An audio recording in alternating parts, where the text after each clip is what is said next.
nous comprenons mieux l'idée du texte.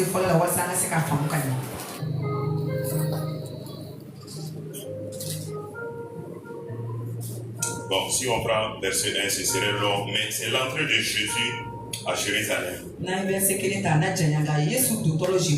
Lorsqu'il a dit à ses disciples, allez-y chercher l'anneau. Et lui, il doit monter sur l'anneau et entrer dans Jérusalem. Parce que bientôt, il allait être crucifié. Lorsqu'il est parti à Jérusalem comme ça, c'était vers la fin de sa mission.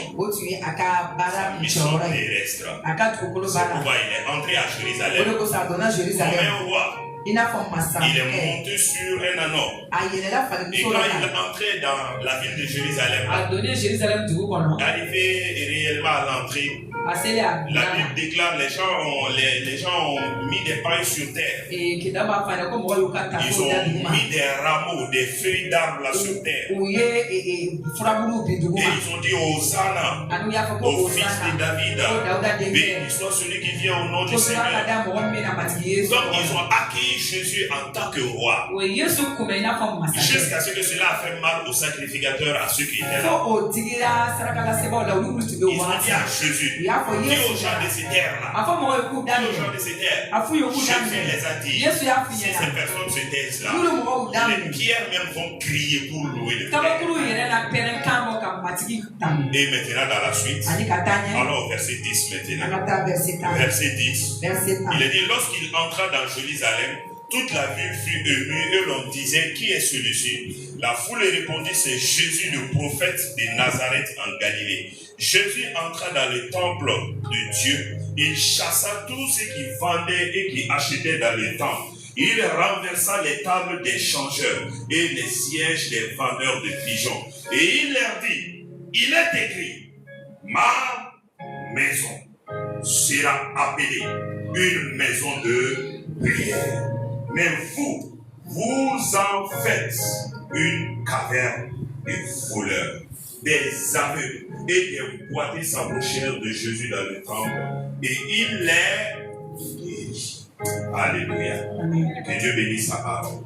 Mais les principaux sacrificateurs et les scribes furent indignés à la vue de ces choses merveilleuses qu'il avait faites et des enfants qui criaient dans le temple, Hosanna au fils de David. Alléluia. Amen. Donc, regardez ici. Le temple de Dieu.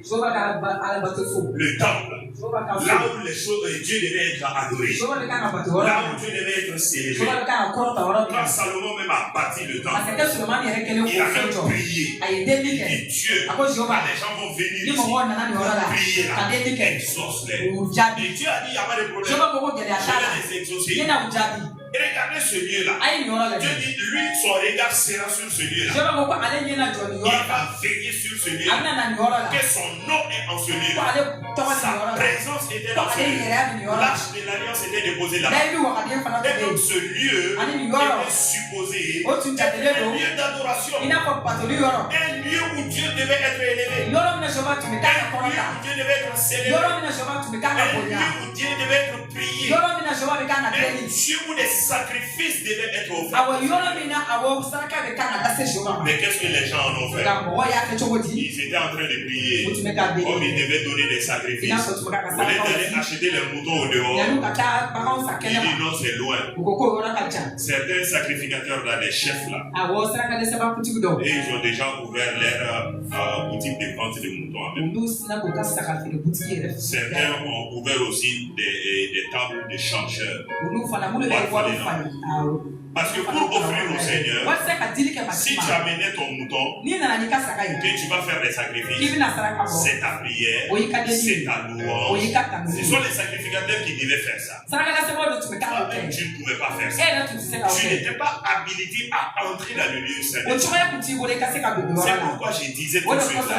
Pourquoi tu attends les gens? Pourquoi tu attends le pasteur? Pourquoi tu attends les prophètes? Pourquoi tu attends les intercesseurs? Pourquoi tu attends attends les évangélistes. Pourquoi tu les attends? Si tu les attends, tu regardes à eux. Tu es en train de vivre l'ancienne alliance. Tu es en train de vivre l'ancienne alliance. Tu veux qu'il y ait des gens devant toi. Et il y a des gens qui écoutent Dieu et qui viennent te parler. Pourquoi? Ça c'est dans l'ancienne alliance. Dans la nouvelle alliance, le voile a été déchiré. Tout le monde peut entrer dans l'église. Tout le monde peut venir dans la présence. Mais seuls ceux qui ont décidé de payer le prix entendent Dieu. Et ceux qui ne veulent pas payer le prix, les envies et ne savent quoi faire. Ils restent comme ça, pensant que ceux qui ont payé le prix là, qu'ils sont des personnes extraordinaires. Mais ils n'ont pas deux têtes. Ils n'ont pas 4 bras. Ils n'ont pas 4 pieds. Ils n'ont pas 2 ventres. Si tu regardes, souvent toi-même tu vas dire que tu vaux mieux qu'eux. Mais devant le Seigneur, ils valent mieux que toi. Parce qu'ils l'entendent. Parce qu'ils le comprennent. Parce qu'ils ont décidé de payer. Et ici, les sacrificateurs, au lieu de maintenir la maison comme lieu de prière, non. Ils ont fait des boutiques là-bas. Quand tu amènes ton mouton, on te dit ton mouton là n'est pas bon. Hein. Et ils ont leur boutique ici. Et leurs moutons sont bons. Donc ton mouton là, tu vas ramener à la maison. Tu vas acheter leurs moutons. Ça c'est leur business. C'est leur business. Même dans certaines églises, avec certains pasteurs, tu vas trouver ces choses-là. J'ai entendu parler pour voir le pasteur. Pour que toi et le pasteur vous voyez. Et que tu puisses expliquer ta situation. Donner 10 000 francs d'abord. C'est devenu une consultation. On va le médecin, on va te dire qu'il faut payer d'abord. Ça n'a pas commencé aujourd'hui. Même au temps de Jésus, ça existait. Donc les gens venaient comme ça. Au lieu d'amener des moutons, ils se sont dit bon c'est bon, viens maintenant acheter. Pourquoi on nous parle de la table des changeurs ici? Les pigeons, parce que celui qui ne pouvait pas offrir mouton comme sacrifice, tu devais prendre des pigeons quand même. Ça, on va te dire tu peux acheter des pigeons quand même. Tu n'as pas l'argent des moutons, tu n'as pas l'argent des taureaux. Mais pigeons, si tu ne peux pas acheter ça, c'est que toi tu n'as pas à cœur de sacrifier aussi. C'est pourquoi il y avait aussi des vendeurs de pigeons. Table des changeurs. Parce que si tu amenais aussi de l'argent, souvent il y avait des offrandes là, des sacrifices. Tu devais donner aussi de l'argent. Quand tu vas lire dans Deutéronome, Nombre là, et Lévitique surtout, tu vas voir ces choses là. Souvent on allait te demander 30 pièces d'argent, 10 pièces d'argent, 5 pièces d'argent. Si tu amenais ton argent là, on te dit toi ton argent là, c'est pas pur. C'est les sacrificateurs vont te dire ça.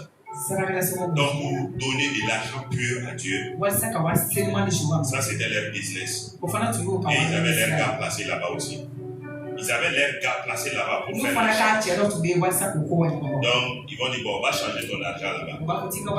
Mais quand tu vas changer là, tu vas perdre. Par exemple, si toi tu donnes 20 000, peut-être ils vont te donner 18 000 en retour. Donc c'est eux qui gagnent toujours. C'est pourquoi il y avait ces choses-là dans le temps. Et ça c'était le business des sacrificateurs. C'est pourquoi tout le monde ne pouvait pas devenir souverain sacrificateur. Souvent il y avait 2 souverains sacrificateurs. Il y avait le souverain sacrificateur des politiciens. Et il y avait aussi le souverain sacrificateur du peuple d'Israël. d'Israël. C'était comme ça. Mais quand Jésus est arrivé, il était énervé. Là où il devait prier, là où il devait adorer, là où il devait offrir des sacrifices, là où il devait célébrer le Seigneur, au lieu que le peuple lui-même prie, au lieu que les sacrificateurs même prient, et cherchent la face de Dieu, voici ce qu'il faisait. Et même aujourd'hui dans les églises, c'est la même chose. Au lieu que les gens prient, au lieu que les gens donnent au Seigneur, au lieu que les gens sacrifient au Seigneur, au lieu que les gens élèvent des autels là, dans les églises, qu'est-ce qui se passe? Il y a souvent des diffamations, il y a souvent de la haine, il y a souvent de la méchanceté, il y a souvent des manques de pardon, il y a souvent toutes ces choses-là. Et c'est pourquoi le peuple de Dieu aussi est malade. Et c'est pourquoi ça ne va pas aussi dans les églises. Et c'est pourquoi ça ne va pas dans la maison de Dieu. Et si nous regardons très bien, la maison de Dieu, aujourd'hui, ce n'est pas le bâtiment, ce n'est pas le bâtiment de l'église. Mais quand il dit l'église, quand il dit la maison de Dieu, c'est qui? C'est toi, c'est moi. Nos vies sont chargées de quoi? Nos vies sont chargées de quoi? Et la cupidité. Nous ne voulons pas donner à Dieu comme dit d'offrir au Seigneur. Nous ne voulons pas donner. Dans le temple, il y avait cela. Il y avait les changeurs. C'est la cupidité. Les gens ne veulent plus donner au Seigneur. Les gens ne veulent plus donner. Quand on dit offrande, quand on dit sémence, tu calcules. Tu réfléchis très bien. Tu réfléchis très bien. Qu'est-ce que je vais donner? Si je donne tout ça là, qu'est-ce que je vais manger? Qu'est-ce que je vais faire? Qu'est-ce que je vais faire? Dans la maison, dans la maison, il y a toutes ces choses là. Dans la maison de Dieu, c'est toi la maison de Dieu. Tu devais être quelqu'un qui prie. Tu devais être quelqu'un qui est fervent dans la prière. Tu devais être fervent dans la prière. Comme Jésus l'a fait ce matin-là, tu dois chasser ces choses. Ces choses doivent sortir de ton cœur. Ces choses doivent sortir de ton cœur. Ces choses doivent sortir. Ces changeurs de table là. Et réellement ces vendeurs là. Et toutes ces choses abominables. Jésus a déclaré, ma maison doit être une maison de prière. Ta vie doit être une vie de prière. Ta vie doit être une vie de prière. Ta vie ne doit pas être remplie de soucis. Tu dois remplacer tes soucis par la prière. Parce que c'est toi la maison de Dieu. Le Saint-Esprit habite en toi. Par le Saint-Esprit, Dieu lui-même réside en toi. Et si Dieu est en quelque lieu, si Dieu est dans une maison, si Dieu est quelque part, celui est appelé la maison de Dieu. Et si c'est la maison de Dieu, Jésus dit, la maison de mon Père est une maison de prière. C'est une maison de prière. Qu'est-ce que tu fais de ta vie? Ta vie, qu'est-ce que tu fais d'elle? Qu'est-ce que tu fais d'elle? Tu t'engages, tu mets cette vie dans quoi? Tu engages cette vie dans quoi? Tu mets cette vie sur quel chemin? Ton corps là, qui est la maison de Dieu là, tu l'emploies à quoi? Quel trafic se passe dans ton corps?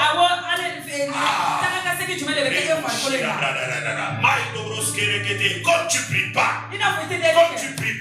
tu pries pas assez. C'est pourquoi ton corps là, c'est le siège des démons. C'est pourquoi ton corps là, c'est le siège de la maladie. C'est pourquoi ton corps là, c'est le siège des pensées impies. C'est pourquoi ton corps là, c'est le siège des mauvaises choses. Même les sorciers arrivent à te toucher. Parce que la maison qui est censée être une maison de prière, il n'y a pas la prière dans la maison. Il n'y a pas la prière dans ta maison. Il n'y a pas la prière. Tu ne pries pas. Tu ne pries pas. Comme tu ne pries pas, ce qui doit être fait de la maison, tu ne fais pas cela. Alors, d'autres choses, d'autres démons, d'autres sorciers, d'autres maladies, d'autres problèmes, des soucis, et toutes ces choses-là, décider de remplir cette maison qui devait être une maison de prière.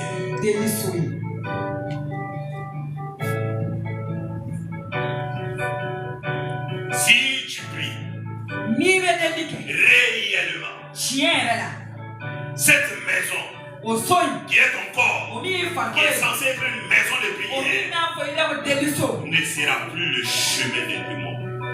Ne sera plus réellement une caverne des voleurs, ça veut dire des démons, des sorciers, des satans et toute la puissance des démons.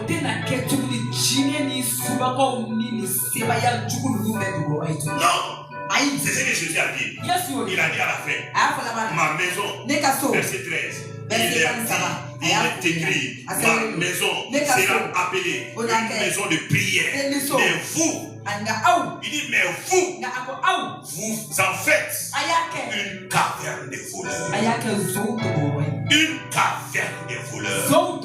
Et quand tu vas dire dans Jean 10, il est dit là-bas, le voleur ne vient que pour dérober, que pour tuer, que pour égorger.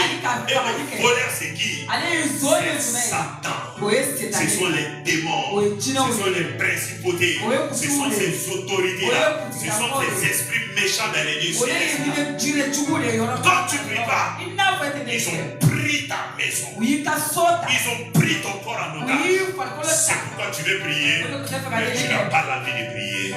Tu veux prier, ton esprit veut prier, ton esprit est disposé, mais comme ta maison là, qui est ton corps, est pris en otage, tu as laissé les voleurs entrer par le manque de pardon, par le fait que tu n'as pas les armes spirituelles, tu ne dis pas la vérité. Les voleurs sont entrés. Si tu ne dis pas la vérité, Satan va entrer, les démons vont entrer, les mauvais caractères vont entrer, les mauvaises pensées vont entrer, ils vont te pousser à faire des choses parce que tu ne pries pas. Et ils sont entrés. Ils sont entrés. Ils sont entrés. Ils sont entrés. Ils sont entrés.